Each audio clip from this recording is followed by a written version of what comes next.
దేవునికి మహిమ కలుగును గాక. దేవుని నామములో మీ అందరికి వందనాలు. ఉదయకాల సమయం రీతిగా మిమ్మల్ని పలకరించడం దేవుడు నాకు ఇచ్చిన భాగ్యం. అందుని బట్టి దేవుని స్తుతిస్తా ఉన్నాను. ఈరోజు మరొకసారి మీ అందరికీ కూడా ఈ క్రిస్మస్ దినాలలో ప్రతిదినము దేవుడు తన శుభములతో మిమ్మలను మీ కుటుంబాలను దర్శించాలని శుభములు తెలియచేస్తూ ఉన్నాను. దేవుని వాక్యంలో నుండి లూకాసు సువార్త 2వ అధ్యాయము 13వ వచనాన్ని చదువుకుందాం. వెంటనే పరలోక సైన్య సమూహము ఆ దూతతో కూడా నుండి అనే మాట కనిపిస్తూ ఉంది.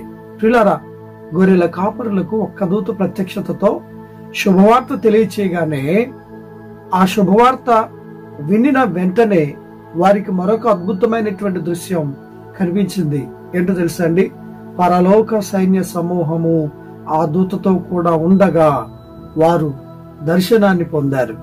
దేవుని సంఘమా, దేవుని బిడ్డలారా, దూత ప్రత్యక్షతలోనే సర్వలోక సైన్య సమూహము ఆ స్థలానికి వచ్చి దేవుని స్తుతించినప్పుడు, మన కుటుంబాలలో దూత ప్రత్యక్షత, దేవుని వాక్య ప్రత్యక్షత ఉన్నప్పుడు మనతో కూడా, మన కుటుంబాలతో కూడా పరలోక సైన్య సమూహము దిగవచ్చును.